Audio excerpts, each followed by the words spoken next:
ሴት ልጅ ማለት 5 ሰው ነች። እናት ትሆናለች፣ እህት ትሆናለች፣ ፍቅረኛ ወይም የትዳር አጋርህ ትሆናለች፣ ልጅህ ትሆናለች፣ ሀገር ትሆናለች። ነገር ግን አንዷ ሴት 13 ገጽታ አላት።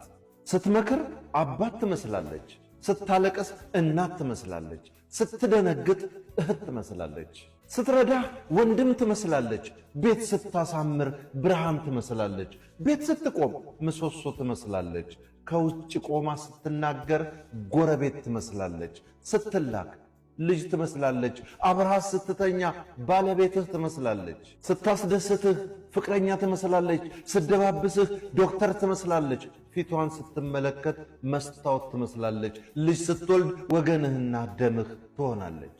ምኑ ተዘርዝሮ ያልቃል? በተለይ የሚየማ ስትወድቅ እኔም ብላ 9 ወር በማኅፀኗ ተሸክማ አምጣ ወልዳ 3 ዓመት በጀርባዋ አዝላ እሷ እየራባት አንተን አጥግባ። ክብር ለሴቶች።